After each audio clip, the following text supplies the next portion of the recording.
In the academic arena, as in life, remember to question everything. The philosopher René Descartes said, "Cogito ergo sum," I think and therefore I am. The human quality which distinguishes us from other elements of the universe is the ability to think, and therefore we are. I take the liberty to modify that for you to say, inter ego, ergo sum. I question, and therefore I am. The essence of the legal profession is to question and not to accept. If you start accepting what is before you as social truths, we don't deserve to be lawyers and judges. The basis of our existence as lawyers and judges is that we question and we do not accept what is given to us. My distinguished colleagues, Justice P.S. Narasimha, Justice Bhushan Gavai, Chief Justice Dipankar Datta, my dear colleagues, Justice Mahesh Sonak, Justice Girish Kulkarni, former distinguished colleagues from the Bombay High Court who are present here, including Justice Roshan Dalvi, Mr. R. Venkatramani, the Learned Attorney General for India, Manan Kumar Mishra ji, Srividya Raghavan, the Vice Chancellor, the Law Minister, Mr. Prabhakaran, Mr. Apurva Kumar Sharma, Mr. Jayant Jaibhave, the Attorney General, the Advocate General, Mr. Devidas Pangam, senior advocates, and all the invitees, and above all of you young students. I'm delighted to be here this afternoon to inaugurate the commencement of the first batch of the India International University of Legal Education and Research in Goa. You have a chancellor whose name has Shri, and you have a vice chancellor whose name has Sri. So you have my very distinguished colleague who is Justice Pamidigantam Sri Narasimha. In fact, Justice Lalit, my distinguished predecessor, would always welcome him to the judges' lounge by calling out his whole name every morning. And then, of course, you have Srividya Raghavan, the Vice Chancellor. Now, I was just doing a little Google search and I found that the acronym SRI today stands for Socially Responsible Investing.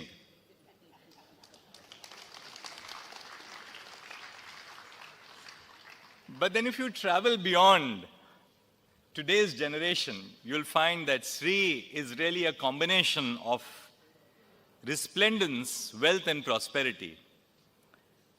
It reflects in our tradition, in that sense, an amalgam of Lakshmi and Saraswati, which I know Narasimha has in abundant measure, having been a very distinguished senior advocate and now a purveyor of knowledge and intellect in the Supreme Court. And I dare say the same holds for the Vice Chancellor as well.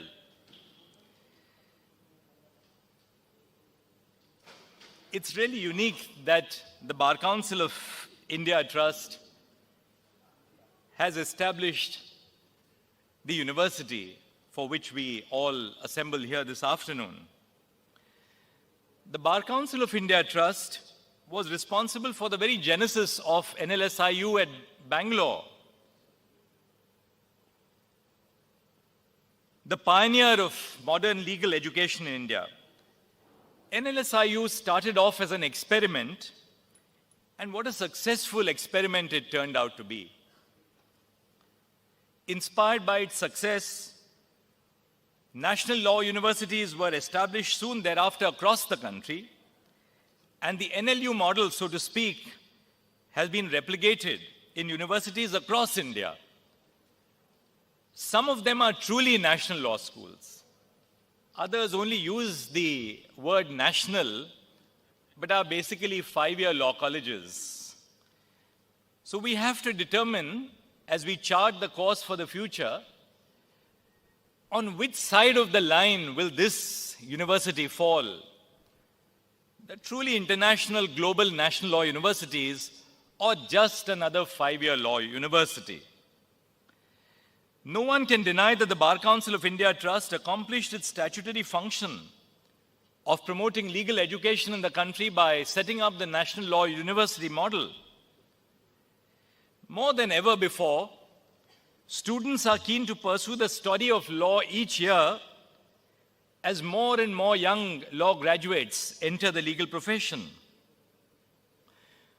Of course, the promotion of legal education is an evolving process, a continuing process. So we can't say that the process has culminated in a final milestone. So the Bar Council today has established another university, the IIULER. If the NLSIU is to be a yardstick with which we make an expectation of the future of this university, I'm sure this is going to be a resounding success as well, and will be at the realm of a legal revolution in India. I'm certain that a bright future lays ahead under the able leadership of the Bar Council of India Trust, the distinguished Vice Chancellor, Professor Dr. Srividya Raghavan, and other faculty members. The appellation which we have given to this university contains the word international, and it refers to legal education and research, but I think the critical areas are the word international and the phrase legal research, which is a value addition which we want to give this university to distinguish it, as I said, from another of its genre, namely another 5-year law course. Now, it is amazing that the government of Goa has sponsored this by giving 50 acres of land.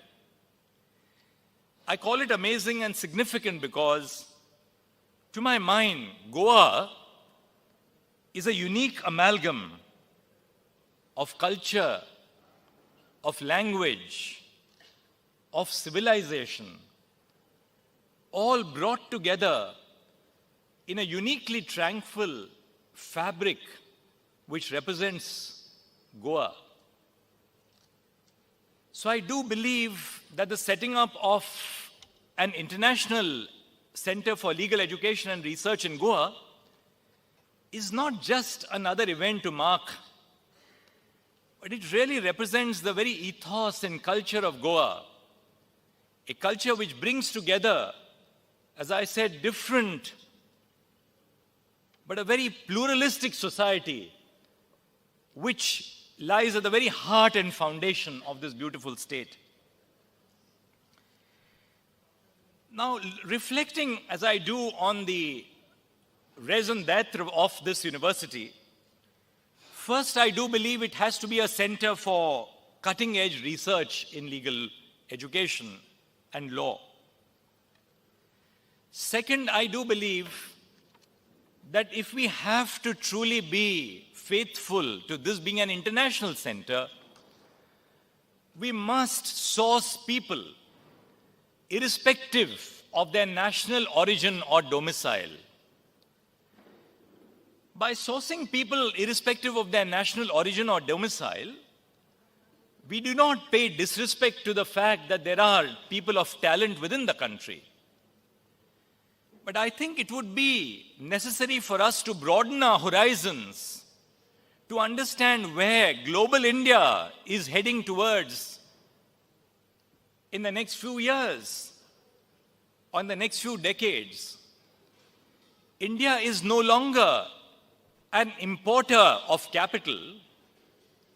India is as much as an exporter of capital, but India has always been an exporter of soft capital in terms of our human resources.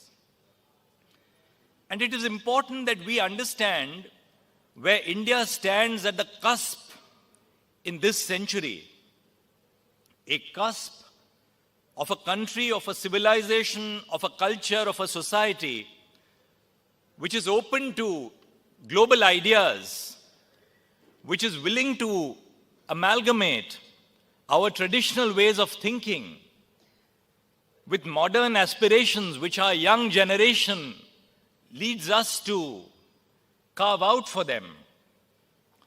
So I do believe that it is important for us to source the best minds, wherever they may be, without really being provincial in our outlook.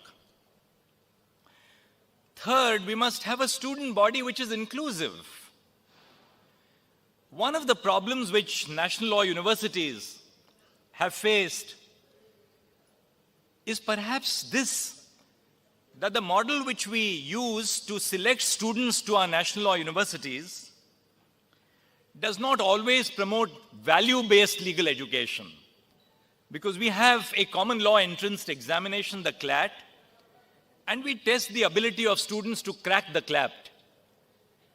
Now, cracking the CLAT does not necessarily result in students who have the right ethos to pursue a career in the law, of reflecting the culture of the law in our country as a representative of a just society, a value-based society, of an ethical society. And therefore, I think as we go forward, I would appeal both to the Chancellor, the Vice Chancellor, and the other members of the faculty to place importance on having value-based, inclusive legal education for students from diverse backgrounds. The society would do well to amalgamate technology with access to legal education. So the resources which come into this university must not only be an exclusive privilege for those who have access to the university, but those resources can be used by pitchforking technology, by promoting access to other students who are not as fortunate as the students who will be coming to this university are.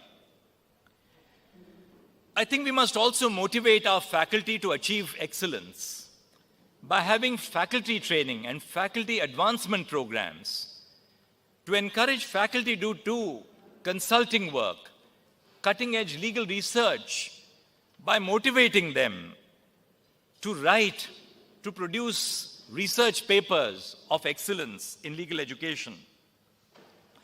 Now, quality legal education requires resources.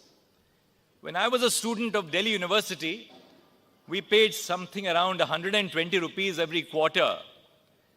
Yet our university had professors like Dr. Upendra Bakshi, Dr. Madhav Menon himself, Professor Lautika Sarkar, Dr. B. Shivramaya, who taught us law and poverty, a galaxy of distinguished professors, and of course Dr. Tripathi, Dr. P.K. Tripathi. But times have changed. You can't have a quality legal university on fees of 120 rupees a quarter. Which also means that you cannot shut out students who will not be able to pay for quality legal education. So we need to find this balance between allowing students to access quality legal education, but in our effort to broaden access, not destroy the base of quality legal education. So we need to ensure that resources come into the university by establishing chairs perhaps funded by eminent members of the bar, but also for chairs which are funded by institutional organizations, which are today ready to fund chairs as they have in the national law universities. So these are some of my thoughts for the future of the university itself. But today we are speaking to the students. I'm here to talk to the students. So dear students, you stand on the threshold of the legal profession. Remember that the 5 years of legal education will be truly transformative.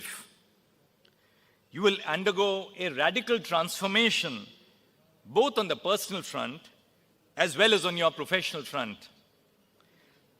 Don't see your years of study here as purely a pursuit of academics, but a pursuit of all that is worth striving for in life itself. Spare no effort in obtaining knowledge of the subjects that you will study. But above all, attempt to know yourself. The quest to know yourself is a continuing quest. I don't think I have attained that quest myself, even at this point of time in my life. But you must begin that quest to know yourself early, which is when you will see yourself evolve into individual personhood as your life goes along. Seek better for your soul and understanding your mind. In the eternal words of the Bard of Avon, William Shakespeare, this above all, to thine own self be true.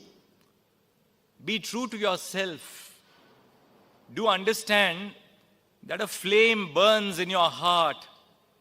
The legal profession is sometimes too commercial and perhaps desanitized to human suffering and pain. The grave danger which you will face in your life is when the flame within you is extinguished, and you will have to constantly do something to ensure that the flame keeps burning, and these flames today of the light which we lit this afternoon continue to burn. It's so easy to let the flame within you die.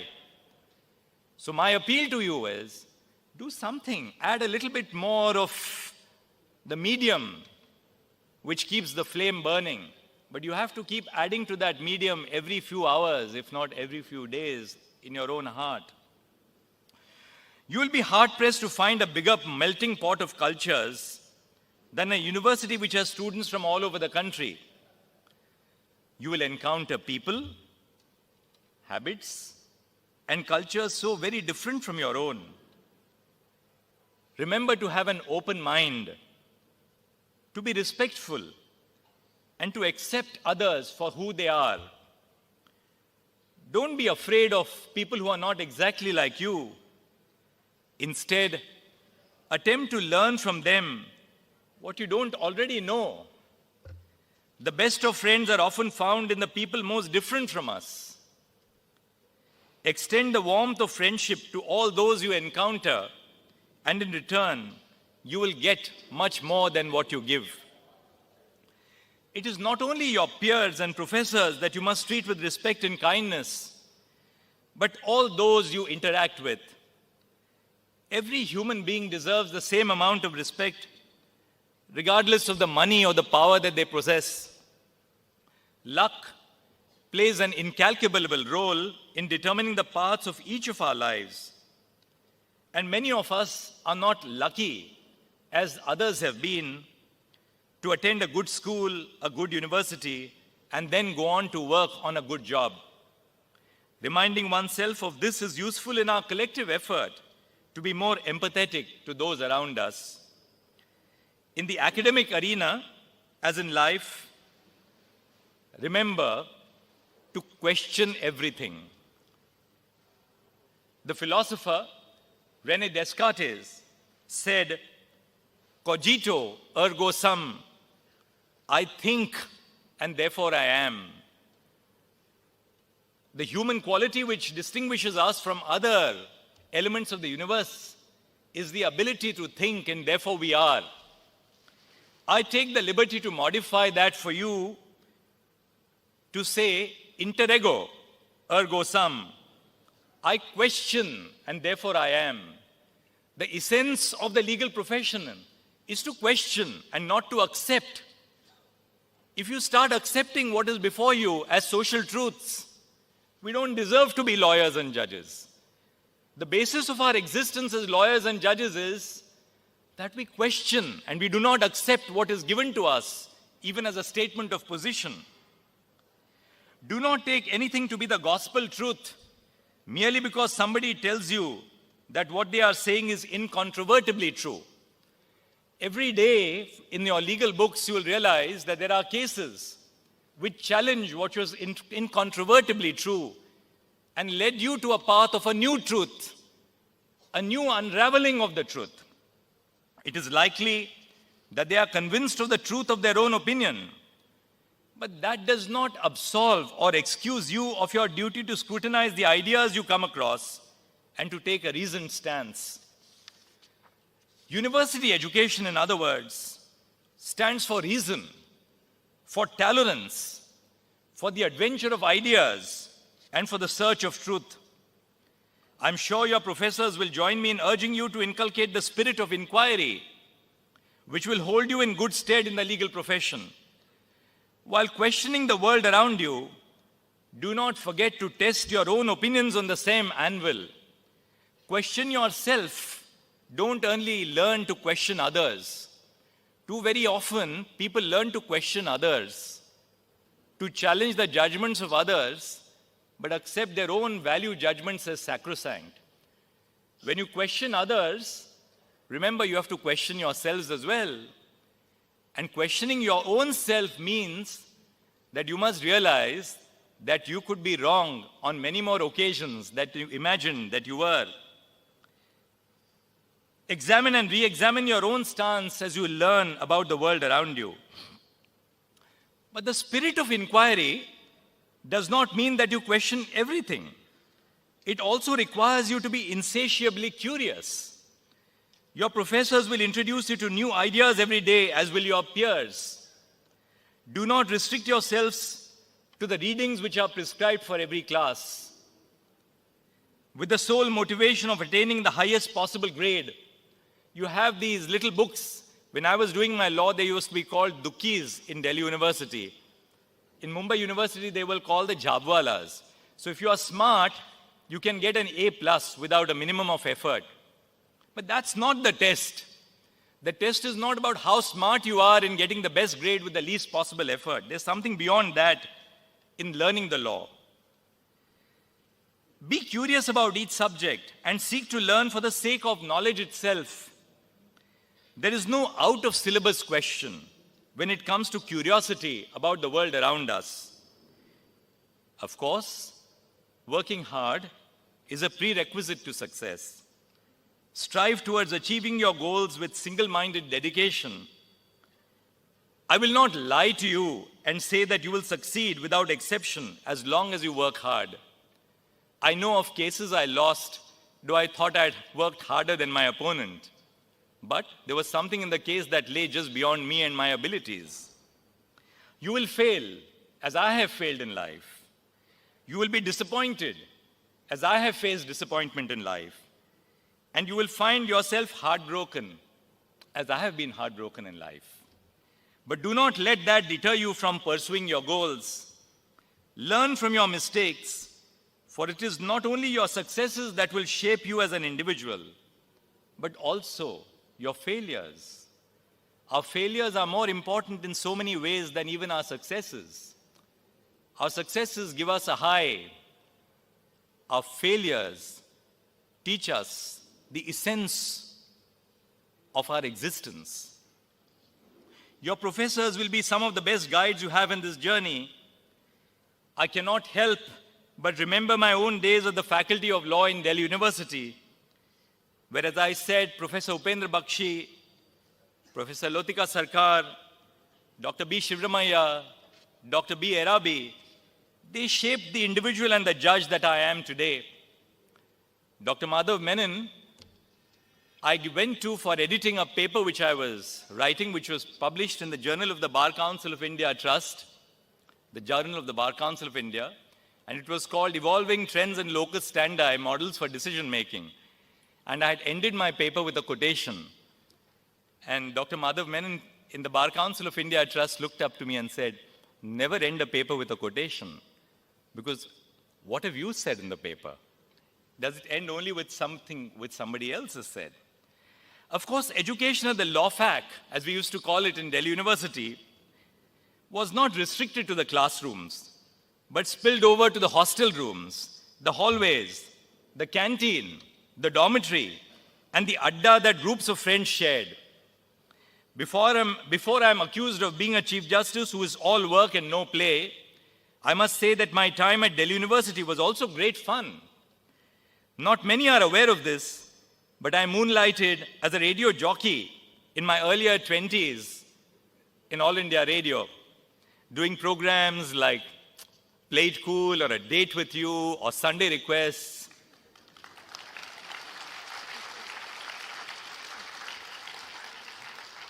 My love for music persists only even today. So after I'm done with the music of the lawyers, which is not always music to the ears, I go back and listen to music which is music to the ears every day of my life. I encourage each of you to have a hobby or participate in an activity which interests you outside of the law. Life is long, and you may not remember that you scored a grade of 90 instead of a 95, but you will regret missing out on your friend's or best friend's birthday party. My advice to you today has touched upon numerous themes. I have exhorted you to know yourself, to be kind to yourself, just as you are kind to others, to have an open mind, to inculcate the spirit of inquiry, to work hard, and to have fun. Do remember to have fun. Take your work seriously, but don't take yourself seriously. That is a fairly long list of things for any 18-year-old to be doing, and you may doubt your ability to do it all. Here I will share a secret with you all. Well, it is not so much of a secret as an oft-forgotten truth. No one is born perfect. When I was young, I used to suffer from constant nasal congestion, and I went to this distinguished doctor at what was then a public hospital, the Willingdon Hospital, which is today the Ram Manohar Lohia Hospital.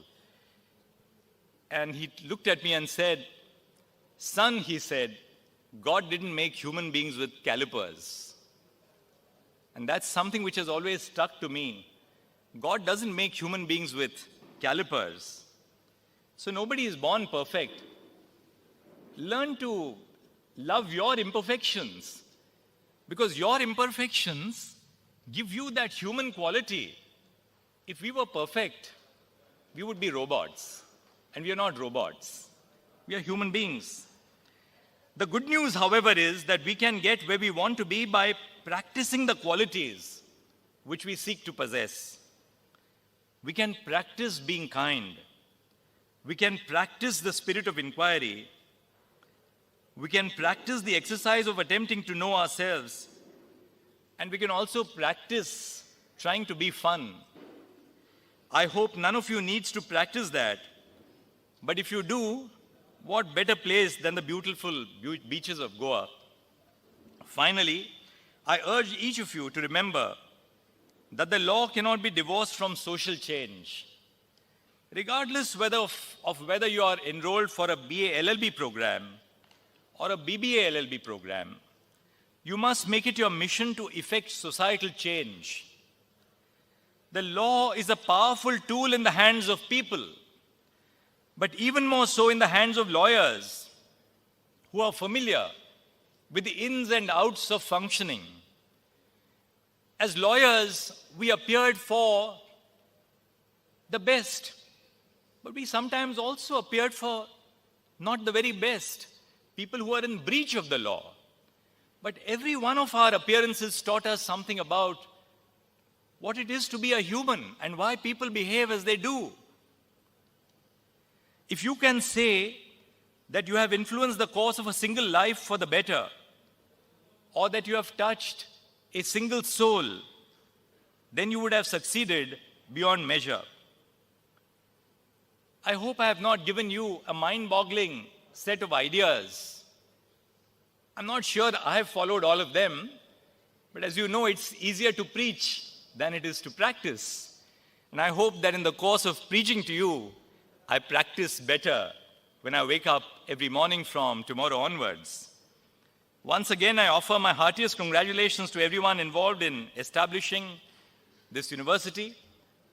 I compliment the vision of the Bar Council of India Trust.